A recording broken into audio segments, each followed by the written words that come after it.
Кофеин и его положительные свойства. Основной продукт, который содержится в кофе, это кофеин. Кофеин – умеренный стимулятор действия. Влияние кофеина на людей различно, в зависимости от их чувствительности к этому компоненту. Некоторые выпивают несколько чашек в день, и это никак на них не отражается. Другие же могут чувствовать изменения даже после одной порции кофе.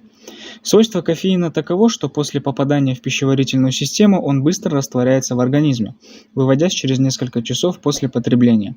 Именно поэтому у кофе отмечают мочегонный эффект. Кофеин повышает уровень дофамина в мозге, который заставляет нас чувствовать себя бодрее и веселее. Употребление кофе в умеренных количествах положительно влияет на центральную нервную систему, улучшает настроение, повышает физическую и умственную активность. Работники умственного труда, выпивающие по 2 чашки кофе в день, справляются с работой гораздо быстрее, чем их коллеги, отказавшиеся от употребления кофе. К такому выводу пришли американские исследователи, изучавшие влияние кофеина на умственные способности человека. Однако самостоятельно трудно определить благоприятную дозу, ведь действие кофеина на каждого человека индивидуально и зависит от типа нервной системы. Факты о кофе. Вредно или полезно пить кофе? Однозначного ответа на этот вопрос нет. Конечно, кофе вредно в больших количествах и при частом употреблении, равно как вреден любой другой часто употребляемый продукт. Кофе предписывают как чудодейственные свойства, так и его способность наносить огромный вред. Давайте разбираться.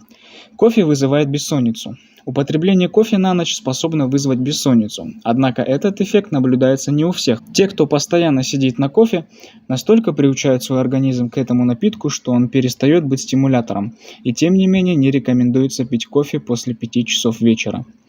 Кофе и таблетки. Кофеин имеет свойство ослаблять или усиливать действие отдельных лекарственных препаратов.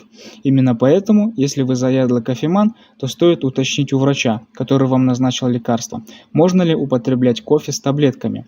Но вот антидепрессанты не должны сопровождаться употреблением кофе, поскольку этот продукт подавляет их действие. Кофеин увеличивает риск сердечно-сосудистых заболеваний. Кофе действительно усиливает сердечную деятельность, однако у здоровых людей, умеренно употребляющих кофе, не выявлено никаких тенденций к развитию заболеваний сердечно-сосудистой системы. Ни одно исследование не подтвердило связи между употреблением кофе и сердечными приступами. У людей, особо чувствительных к кофеину, может выявляться повышенное давление, но, как правило, происходит это всего на несколько часов, поэтому людям пожилого возраста пить кофе не рекомендуется. Кофе и раковые заболевания. Долгое время считалось, что есть прямая связь между раковыми заболеваниями и употреблением кофе. Исследования проводились в течение длительного времени.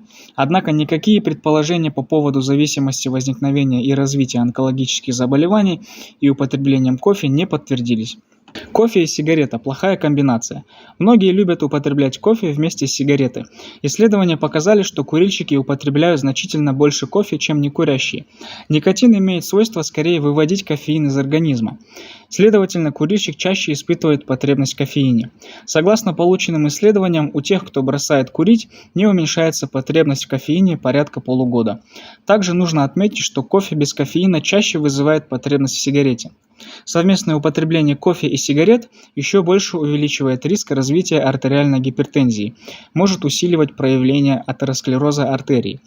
Кофе нельзя пить людям с сердечно-сосудистыми заболеваниями, в том числе артериальной гипертензией, атеросклерозом сосудов, аритмиями, заболеваниями эндокринной системы, в том числе щитовидной железы, надпочечников, при сахарном диабете, при заболеваниях почек, желудка и двенадцатиперстной кишки, поскольку он опосредованно стимулирует выработку адреналина и подобных ему гормонов, что усиливает и без того нарушенный дисбаланс вегетативной нервной системы и может спровоцировать ухудшение течения перечисленных заболеваний. Также злоупотреблять кофе не рекомендуется молодым людям и девушкам, планирующим рождение детей.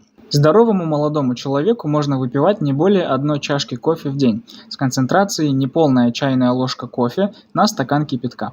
Лучше разбавить кофе молоком. Рекомендую использовать кофе, который вы сами только что перемололи из зерен, а не растворимый. Время лучшее для употребления кофе – утро. Исключение составляют случаи, когда наблюдается состояние выраженной гипотонии, сопровождаемое снижением давления.